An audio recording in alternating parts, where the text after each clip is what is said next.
9월 29일 말씀 묵상하겠습니다. 함께 기도하겠습니다. 하나님 감사합니다. 지극히 작은 자에게 한 것이 내게 한 것이라고 말씀하신 주님. 주님의 마음이 항상 지극히 작은 자, 약자들에게 있는 것처럼 우리의 마음 또한 그들을 향한 긍휼과 자비함으로 가득 채워지길 원합니다. 예수님 이름으로 기도했습니다. 아멘. 오늘의 말씀은 출애굽기 22장 16절에서 31절까지의 말씀입니다. 말씀을 함께 살펴보시기 전에 개인적으로 말씀을 꼭 읽으시고 묵상하는 시간 가지시기 바랍니다. 22장 16절입니다. 사람이 약혼하지 아니한 처녀를 꾀어 동침하였으면 납폐금을 주고 아내를 삼을 것이요 만일 처녀의 아버지가 딸을 그에게 주기를 거절하면 그는 처녀에게 납폐금으로 돈을 낼지니라 라는 말씀으로 시작하고 있습니다. 그렇습니다. 하나님께서는 그리스도인들에게 성적인 생활을 금지하신 것이 아닙니다. 하나님께서는 하나님이 허락해 하신 결혼의 제도 가운데서 아내와 남편 안에서의 그런 사랑의 관계를 충분히 기쁨으로 우리에게 허락해 주셨습니다.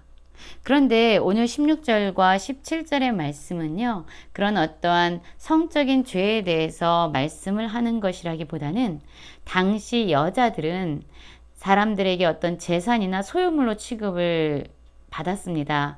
그 정도로 여자의 인권이 정말로 형편없이 낮은 상태의 시대를 살고 있었습니다.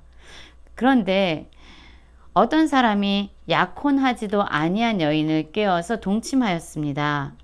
그럴 경우에 사실 당시에 하나의 인간으로서 인권을 대우받지 못했던 이 여인에게 상처가 되고 아픔이 되는 이러한 상황이 벌어진 겁니다. 그럴 경우에 어떻게 할 것에 대해서 하나님은 말씀하고 있냐면 그 처녀를 껴서 동침했던 그 남자에게 납폐금을 주라 라고 말하고 있습니다. 그리고 반드시 그 여인을 아내로 삼을 것이요 라고 말합니다. 약자인, 사회적인 약자인 여자를 보호한 하나님의 규범이라고 할 수 있습니다. 그래서 이 남자는요, 반드시 자신이 지은 그 죄에 대해서 자기의 욕심과 정욕으로 말미암아 사회적인 약자였던 여인에 대해서 함부로 취급했던 그의 죄에 대해서 대가를 지불하게 하셨습니다. 납폐금뿐만 아니라 그 여인을 아내로 삼아야 했습니다.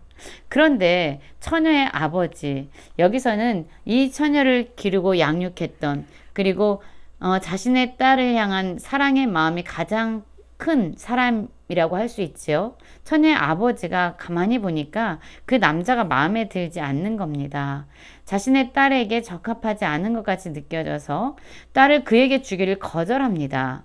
그러면 그는 그럼에도 불구하고 처녀에게 납폐금으로 돈을 내라 라고 이야기하면서 하나님은 여인의 약자였던 여자를 함부로 행했던 여인의 성적인 그러한 부분에 대해서 상처를 주었던 사람에 대해서 반드시 배상할 것을 말씀합니다.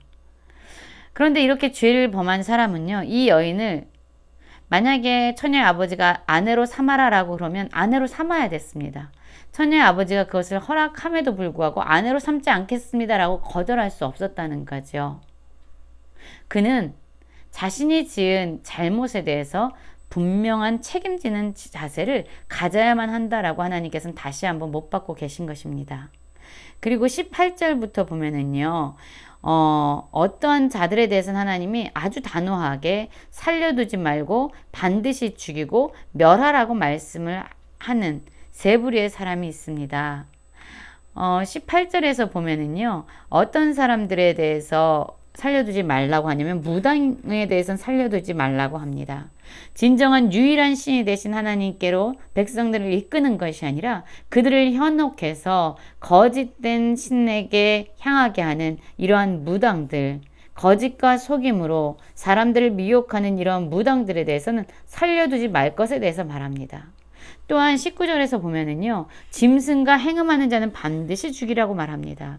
여러분, 우리 사람은요, 하나님의 형상으로 지음받은 온 세상을 하나님의 권한을 위임받아서 대리적으로 통치하는 그러한 놀라운 권한을 위임받은 존재입니다. 왜냐하면 인간은 하나님의 형상으로 지음받았기 때문이죠. 그런데 그 사람이 자신의 그런 존귀함을 알지 못하고 스스로를 짐승과 행음하는 것입니다. 이러한 자들, 자신이 얼마나 가치 있는 존재인지, 하나님 안에서 자신이 어떠한 존재로 지음받았는지를 깨닫지 못하고 스스로 함부로 대하면서 짐승과 행음하는, 스스로의 자존감 가운데서 짐승과 다를 바가 없다라고 여기는 이런 사람들에서 대해서 하나님은 반드시 죽이라고 말씀하고 있습니다. 아주 엄중한 처벌을 말씀하고 있는 것이지요.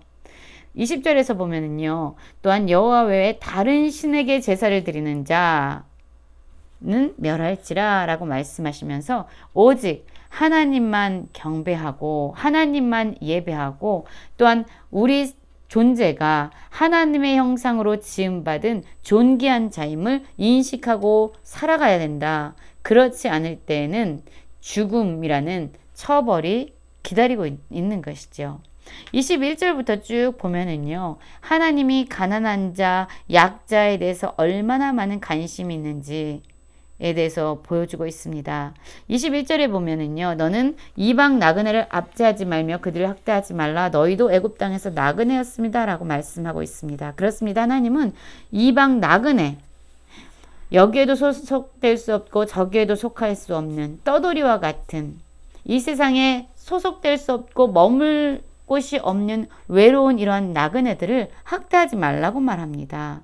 왜냐하면 이스라엘 백성 역시 애굽 땅에서 나그네였잖아요. 그래서 그 땅의 백성들을 섬기는 노예와 종살이를 하지 않았습니까? 그곳에서 충분히 압제당하고 학대를 당했던 경험이 있는 민족입니다.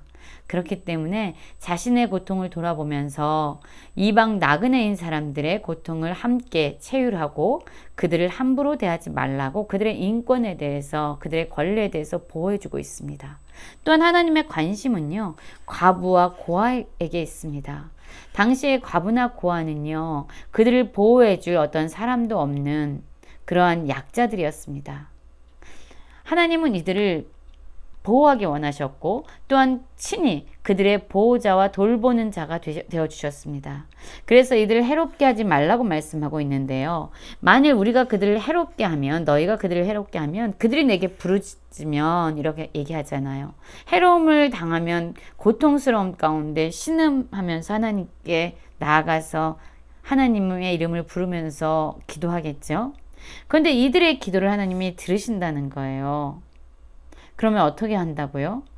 이 과부와 고아와 같이 돌보는 자도 없고 보호해주는 자도 없는 이러한 약자들에 대해서 해롭게 하고 고통을 주면, 그래서 그들이 그 고통 가운데서 하나님께 부르짖으면 하나님께서 노가 맹렬한 노로 말미암아 그들을 칼로 죽일 것이다 라고 말합니다. 왜냐하면 하나님은 지금 자신이 어떤 하나님이라고 말씀하고 있냐면 고아와 가부들의 하나님이라고 말씀하고 있는 거예요. 이들의 입장에 대해서 배려하지 않고 이들의 처지에 대해서 정말로 관심 있게 그들을 보호하지 않는다면은 너와 함께한 내 백성 중에 너의 아내는 과부가 되고 너희 자녀는 고아가 되리라. 다른 사람들의 입장을 알지 못해서 함부로 대한 것이 이제 나에게로 돌아와서 나의 고통이 된다는 것이죠. 여러분, 우리는 꼭 기억해야 합니다. 우리도 언제 그런 입장이 되는지 몰라요. 우리가 언제 장애인이 될지도 몰라요. 우리가 언제 고아가 될 수도 있고 또한 과부가 될 수 있습니다. 우리의 인생은요, 한 치 앞도 알지 못합니다.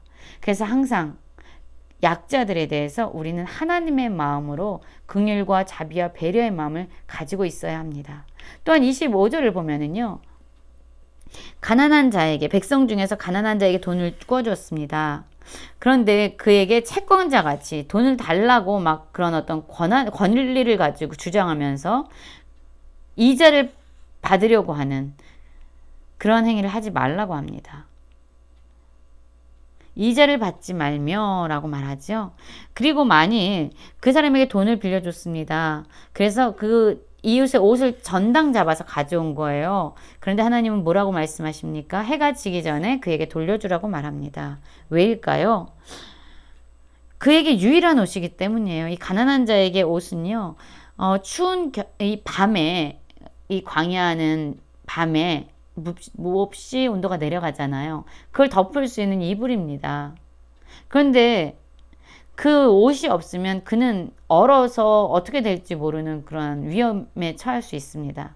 그래서 하나님은 어떤 이자를 받는 것보다, 어떤 소득을 늘리는 것보다, 돈을 빌려준 것보다, 어떤 전당보다 그 사람의 생명을, 또한 그 사람의 인권을 보존해 주는 것이 중요하다라고 말씀하고 있습니다. 왜냐하면 하나님이 자비로우신 분이고 이러한 약자들이 부르짖을 땐 반드시 들으시는 하나님이시기 때문입니다. 또한 재판장을 모독하지 말라고 말하고 있습니다. 사실 모든 재판의 기준은 하나님이시고요. 진정한 심판자, 진정한 재판장은 바로 하나님이시죠. 그리고 모든 지도자를 세우신 분 역시 하나님이십니다. 하나님께서 허락하셨기 때문에 우리를 다스리는 주권자들이 세워진 거예요.